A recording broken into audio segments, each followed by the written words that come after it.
ஞானானந்தமயம் தேவம் நிர்மலஸ்படிகாகிருதியும் ஆதாரம் சர்வ வித்யாநாகாய கிரீவம் உபாஸ்மிகை. நெக்ஸ்ட் ஜென் டிவி நேயர்களுக்கு அஸ்ட்ரோ கேஎஸ் ஐயங்காரின் பணிவான நமஸ்காரங்கள். வார பலன் 23/12/2024 29/12/2024 வரை உண்டான வாரத்திற்கு மேஷம் முதல் மீனம் வரை என்னென்ன பலன்கள்னு பார்ப்போம். முதல்ல இந்த வாரத்துக்கு உண்டான கோல்சாரம் என்ன, இந்த வாரத்தில் வரக்கூடிய விசேஷ நாட்கள் என்ன, அதற்கு பிறகு இந்த வாரத்தில் எந்தெந்த ராசிக்காரர்களுக்கு சந்திராஷ்டம், இதை வருஷப்படுத்தி நம்ம பார்க்கலாம். இந்த வாரத்தினுடைய கோல்சாரம் அப்படின்னு பார்த்தோம்னா, ரிஷபத்தில் குரு வக்கரகதியில், கடகத்தில் செவ்வாய் வக்கரகதியில், கன்னியில் கேதுவும், ரிச்சிகத்தில் புதன், தனுசுவில் சூரியன், மகரத்தில் சுக்கிரன், கும்பத்தில் சனி, மீனத்தில் ராகு. இந்த வாரத்தில் பார்த்தோம்னா அதிவேகமாக செல்லக்கூடிய கிரகமான சந்திரன் உத்திர நட்சத்திரம் கன்னியா ராசியிலிருந்து, அதாவது 2வது பாதத்திலிருந்து மூல நட்சத்திரம் முதல் பாதம், அதாவது தனுசு ராசி வரலும் போகிறார். இந்த வாரத்தில் பார்த்தடையானால் 4 ராசிகள், அதாவது கன்னி, துலாம், விருச்சிகம், தனுசு 4 ராசிகள் போகிறார். இந்த வாரத்தில் வரக்கூடிய விசேஷ நாட்கள் என்னென்ன அப்படின்னு பார்க்கும்பொழுது, இந்த வாரத்தில் 23/12/2024 அன்றைக்கி அஷ்டகா அன்வஷ்டகான்னு போட்டிருக்கும். அதாவது பொதுவாக ஒரு வருஷத்திற்கு 96 நாட்கள் தர்ப்பணம் செய்ய வேண்டிய நாட்கள் பித்திருக்களுக்கு உண்டானது.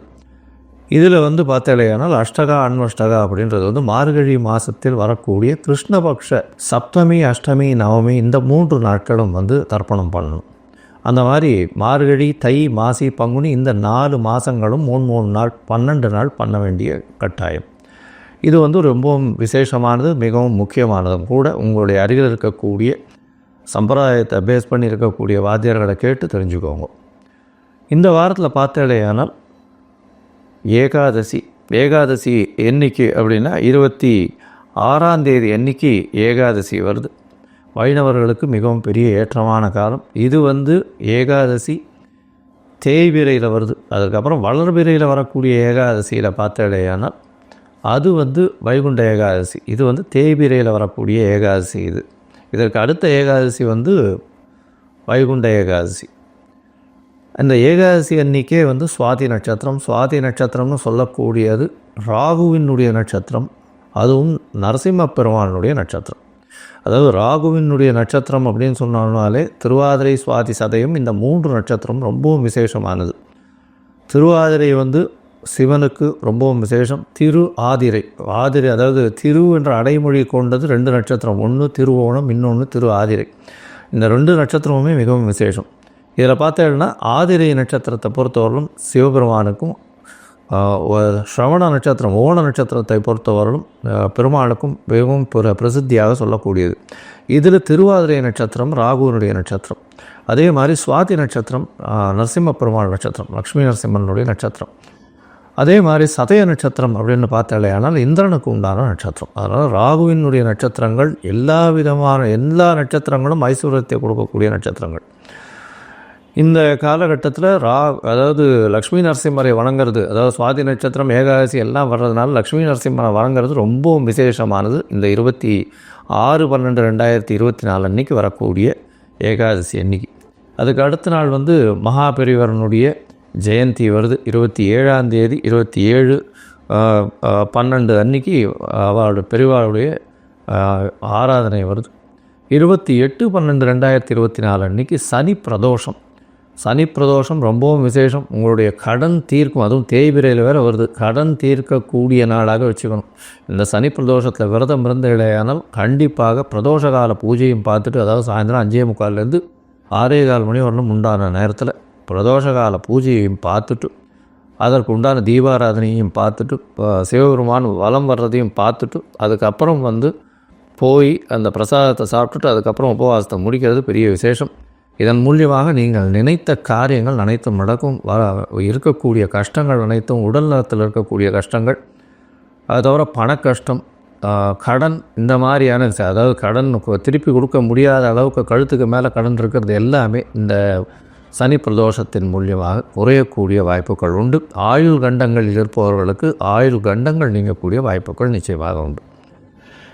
சரி, இந்த வாரத்தில் எந்தெந்த ராசிக்காரர்களுக்கு சந்திராஷ்டமம் அப்படின்னு பார்த்தோம்னா, கும்பம், மீனம், மேஷம், ரிஷபம் இந்த 4 ராசிக்காரர்களுக்கும் சந்திராஷ்டமம் இருக்குது. சந்திராஷ்டமம்னா உங்களுடைய பிறந்த ராசியில் இருந்து 8வது ராசியில், அதாவது 8வது ராசியில் சந்திர பகவான் இருக்கக்கூடிய காலகட்டத்தை சந்திராஷ்டமம்னு சொல்கிறோம்.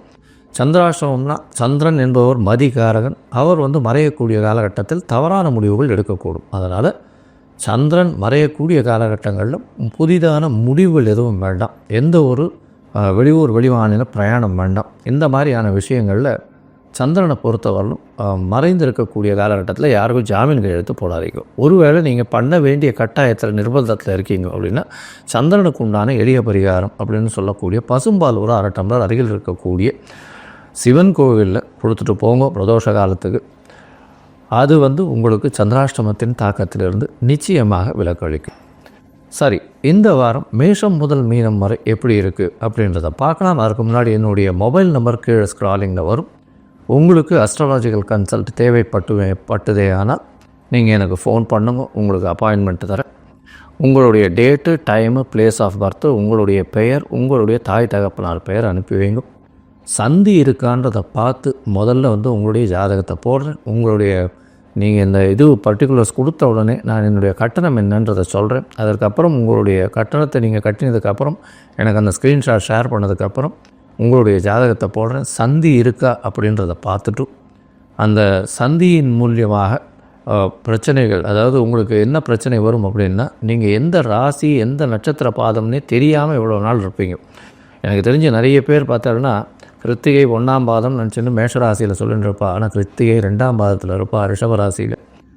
இந்த மாதிரி உத்திரம், அதே மாதிரி இந்த உழைந்த நட்சத்திரங்கள் எல்லாமே பாதங்கள் ஒரு ராசியிலிருந்து அடுத்த ராசிக்கு போகும்.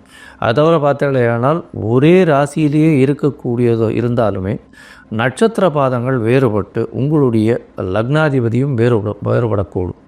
அதனால் பார்த்தீங்கன்னா உங்களுக்கு இப்போ நடக்கக்கூடிய திசை நல்லபடியாக தானே இருக்கணும்னு நினைப்பீங்க. ஆனால் அந்த நல்லபடியான திசையாக இருக்காது.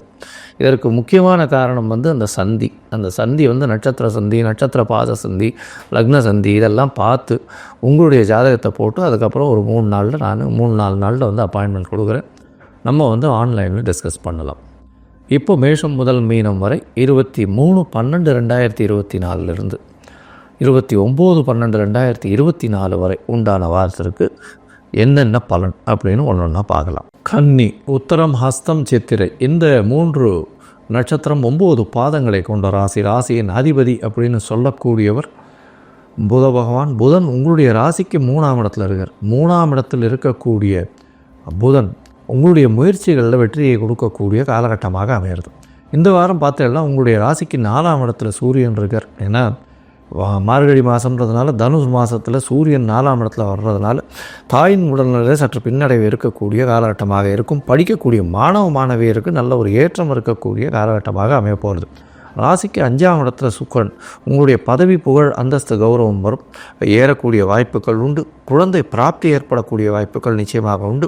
உங்களுடைய ராசிக்கு 5ஆம் இடத்தில் சுக்கிரன் இருக்கிறதுனால உங்களுடைய அபிலாஷைகள் எல்லாமே வெற்றிகரமாக முடியும். நீங்கள் நினைத்த காரியம் நினைத்த இடத்தில் நினைத்த நேரத்தில் நடந்தேறக்கூடிய வாய்ப்புகள் நிச்சயமாக உண்டு. உங்களுடைய ராசிக்கு 6ஆம் இடத்தில் சனி பகவான் எல்லா விதமான போட்டிகளிலும் வெற்றி பெறக்கூடிய வாய்ப்புகள் நிச்சயமாக உண்டு. போட்டிகள் எந்த ஒரு போட்டியாக இருந்தாலும் நீண்டு கொண்டே போனாலும் அந்த போட்டியில் வெற்றி உங்களுக்கு நிச்சயமாக உண்டு, சாதகமாக உண்டு. ஏன்னா கன்னி ராசிக்கு 5-6 அதிபதி 6ஆம் இடத்துல இருக்கிறது விசேஷம். ராசிக்கு சப்தமத்தில் ராகு பகவான், ராகு 7ஆம் இடத்துல இருக்கிறதுனால எதிர்பாலினத்தவர் மூலியமாக சிறு தொல்லைகள் வரும். அதை தவிர பார்த்தீங்கன்னா எதிர்பாலினத்தவர் மூலியமாக பிரச்சனைகள் கொஞ்சம் வரக்கூடிய வாய்ப்புகள் உண்டு. உங்களுடைய ராசிக்கு 7ஆம் இடத்துல ராகு இருக்கிறதுனால மாற்று மதத்தினர், மாற்று இனத்தவர் மூலியமாக நல்ல ஒரு ஏற்றம் இருக்கக்கூடிய காலகட்டம். வெளியூர் வெளிமாநிலம் வெளிநாடு போகக்கூடிய பாக்கியம் உண்டு. ராசியிலேயே கேத்து இருக்கிறதுனால உடல் நலத்தில் சற்று பின்னடைவு இருக்கக்கூடிய காலகட்டமாக அமையும். ராசிக்கு 9ஆம் இடத்தில் குரு வக்கரகதியில் இருக்கிறதுனால சற்று பின்னடைவு இருக்கும். உங்களுக்கு நடக்க வேண்டிய காரியங்கள், எதிர்பார்த்த காரியங்கள், வெளிநாடு போய் படிக்கணுன்ற விஷயங்கள் இதெல்லாம் சற்று பின்னடைவு ஏற்படக்கூடிய வாய்ப்புகள் நிச்சயமாக இருக்கும். உங்களுடைய ராசிக்கு 11ஆம் இடத்தில் செவ்வாய் வக்கரகதியில் இருக்கார். நீச்சப்பட்டிருந்தாலும் வக்கரகதியில் இருக்கிறதுனாலையும் 3-8 அதிபதி 11 இருக்கிறது பெரிய விசேஷம்.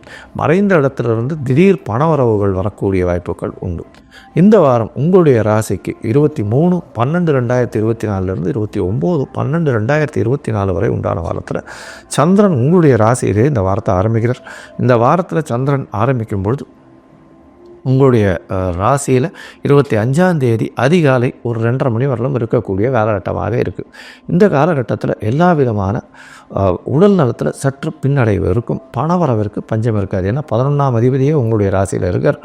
இதனால் நல்ல ஒரு ஏற்றம் இருக்கும். பண வரவிற்கு பஞ்சம் இருக்காது. உங்களுடைய ஃபோக்கஸ், அதாவது உங்களுடைய இது வந்து எண்ணங்கள், பணத்தை சேமிக்கக்கூடிய பணமாக இருக்கட்டும், வியாபாரத்தில் இந்த பணத்தை வர வேண்டி இருக்கிறது எல்லாமே வரக்கூடிய வாய்ப்புகள் உண்டு.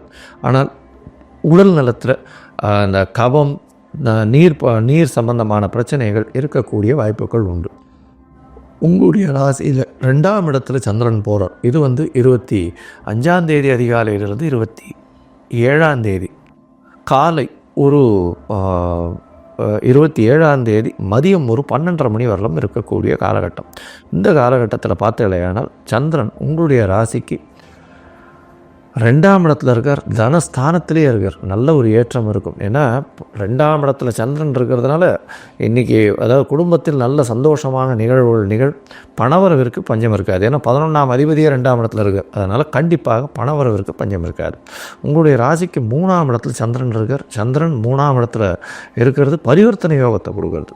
செவ்வாயும் சந்திரனும் பரிவர்த்தனை பெற்று இருக்கக்கூடிய காலகட்டமாக அமையாது. இந்த காலகட்டத்தில் பார்த்தீங்களேயானால் நல்ல ஒரு ஏற்றம் கிடைக்கக்கூடிய வாய்ப்புகள் நிச்சயமாக உண்டு. இதன் மூலியமாக உங்களுடைய முயற்சிகள் எல்லாமே வெற்றி பெறக்கூடிய வாய்ப்புகள் நிச்சயமாக இருக்கும்.